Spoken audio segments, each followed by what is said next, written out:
Yeah. Come on. Are we ready? Okay, I can't hear them. Okay, wait. Come on. Okay. Let's see. Good. Okay, good afternoon, everyone. I am proud to be joined by my colleagues, Senators Merkley, Murphy, and Smith. You'll hear from them shortly. Yeah. Thank you. First, quickly, I want to mention that my Democratic colleagues and I just discussed three things which we believe the Senate must act on following the release of the redacted Mueller report.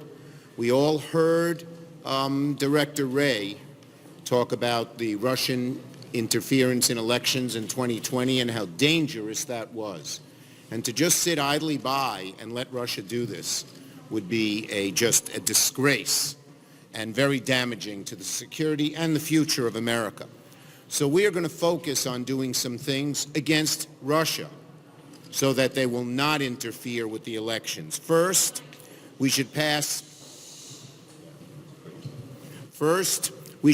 additional sanctions against President Putin, his cronies, and other adversaries, considering similar maligned activity. There are some bipartisan bills on sanctions. We're going to be pushing them. Second, we should commit to serious, and I mean serious, resources to election security. Last year, we got $380 million for election security for the 2018 elections to be spent by the states. It's one of those government programs that was put together and was spent very well. Everyone agrees. We're going to push in the appropriations process for a significantly higher number. And Senator Klobuchar is leading the charge on election security legislation, which is bipartisan again. So we have a good chance to get these things done. And third, we have to hear from the intelligence and defense communities about the threats to 2020. So today I'm requesting that Leader McConnell schedule an all-senators classified briefing with the leaders of the Departments of Homeland Security, FBI, and Cyber Command to inform senators about the threat of foreign intelligence in the 2020 cycle. The Senate can do these things quickly. Each one is bipartisan. Each one shouldn't be controversial. We cannot just sit there and twiddle our thumbs while Russia aims to interfere with our elections once again.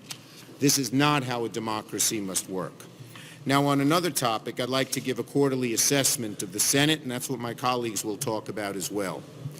Well, we have over a year and a half left in the Congress, but Leader McConnell has already turned this chamber into a legislative graveyard.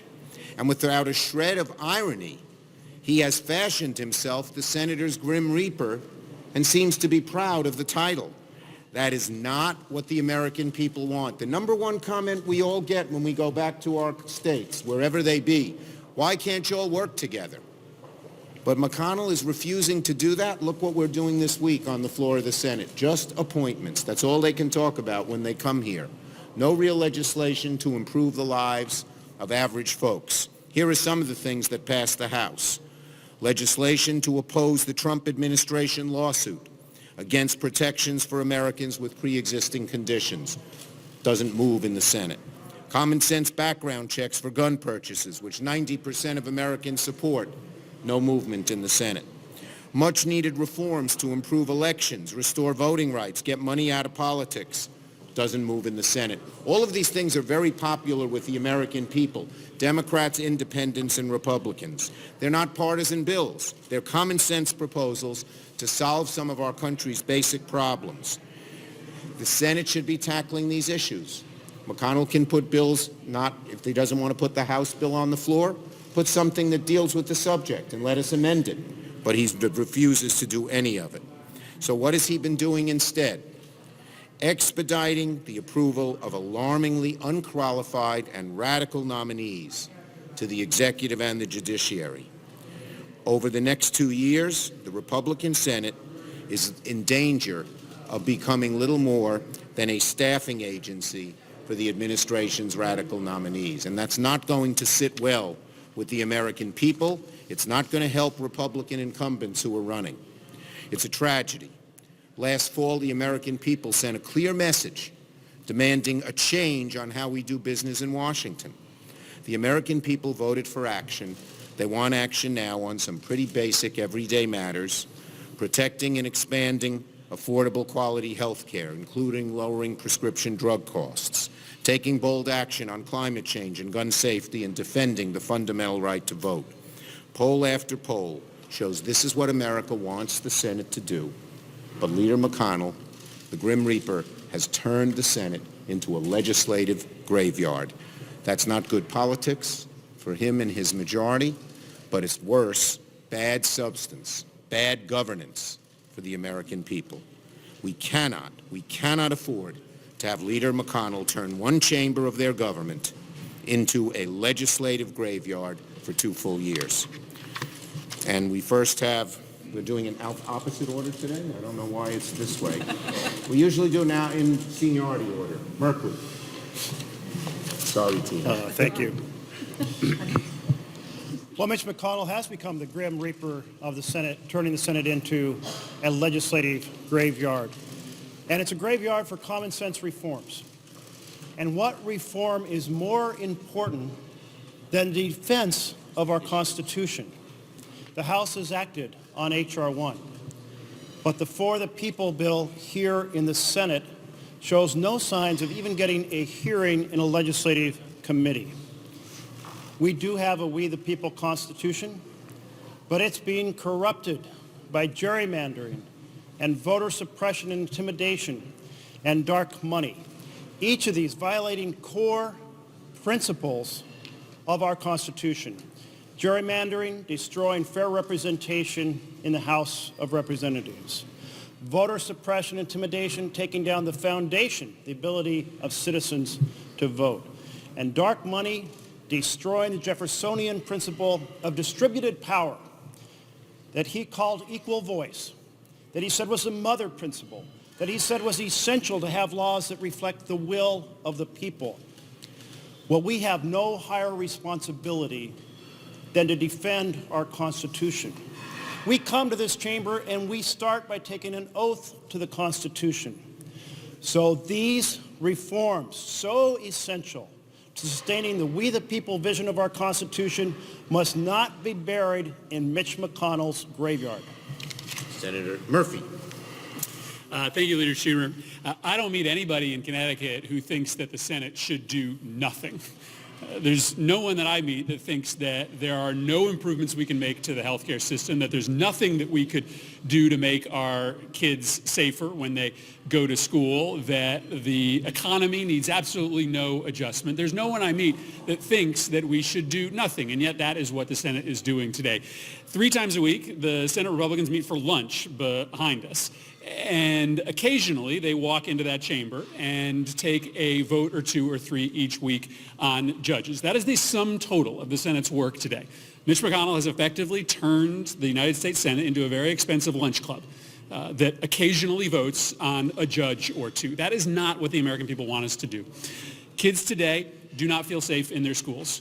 Parents today are so fearful of the next mass shooting. Our city streets are less safe today than they have been in years. And there is a bipartisan bill that the House passed, H.R. 8, which reflects the will of 95% of Americans to require that everybody have to prove that they're not a criminal before they buy a gun.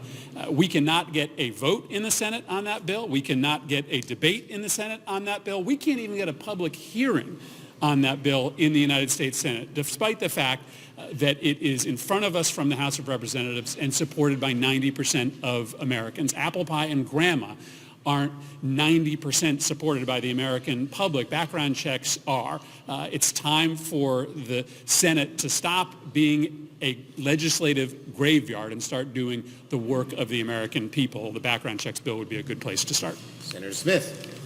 Thank you. Good afternoon, everybody. So I know that Minnesotans sent me here to Washington, D.C. to get things done for them and not just to have lunch. I also know that my colleagues here want to get work done, and we stand ready to do that. But yet, over and over and over again, we find ourselves doing nothing but voting on judges and other administration appointees when there is important work that our people back at home expect us to do. And here's a classic example of that. We know that Americans want to keep health care protection so that nobody is denied health insurance coverage because they have a pre-existing condition like cancer or diabetes or pregnancy. And yet, we cannot have a vote on that. Think about what's going on here. This administration right now is supporting a lawsuit that would invalidate these protections for pre-existing conditions. They are actively working against those pre-existing conditions. Our colleagues over in the House passed a resolution saying, can't we all just at least agree that we think that no American should not be denied health insurance coverage because they have a pre-existing condition? Yet, we cannot get even a vote on something as simple and as basic as that here in the United States Senate. I urge our Republican colleagues to come together and say, let's at least vote on a resolution saying that we support making insurance companies cover Americans because they have a pre-existing condition. Ready for your questions. Attorney General Barr will be here on Capitol Hill tomorrow. What do you think is the number one question that the Attorney General needs to answer? Well, the Attorney General needs to answer the question of why won't he allow the entire Senate to see the full unredacted report and all the documents underneath it. That is really important when you're dealing with Russia interference. We should know the whole truth. The American people should know the whole truth. You've had agreements in principle with the president on significant issues in the past. What makes you think $2 trillion can hold longer than Well, we started at $1 trillion and then went up to 1.5, and he upped it to $2 trillion. And look, the ball is now in his court. We told him that previous infrastructure bills had failed because the White House and the Republicans refused to come up with pay-fors. And he agreed that he would meet with us in 3 weeks and present his pay-fors. So we'll see. The ball's in their court. If they're serious, they'll come up with pay-fors. My view, very simply, is that the pay-fors should not fall on the backs of middle class and working people, but rather it should make the code more progressive rather than less progressive after the tax cut that they did last time, which was mainly for the wealthy. But we'll see what the president has to say. We approached the meeting with goodwill. We'd love to do an infrastructure bill. $2 trillion is a lot. We discussed a whole lot of issues. Will he be able to deliver? Well, in the past, he often hasn't. But hope springs eternal. Leader Schumer, what's your reaction to colleagues who say the House should begin impeachment proceedings? And are you worried that that could jeopardize this $2 trillion infrastructure? Look, the bottom line is that we ought to get the full report, unredacted, get the underlying documentation, have Mueller come testify, and then we can make decisions on where to go. We need the whole truth. This is one of the most serious issues that's affected American democracy, the interference of a vicious, nasty foreign power in our elections. And we need to see the whole truth. Then we'll make decisions on impeachment. Yes? Raised concerns over Stephen Moore's writings. He has said they were humored. Do you think that those that I don't think they're, I think neither his politics nor his views of women are very funny. The White House ought to immediately withdraw his nomination. He didn't belong on the Fed even before these writings came out disrespecting women. All the more reason that the nomination should be withdrawn. Yes.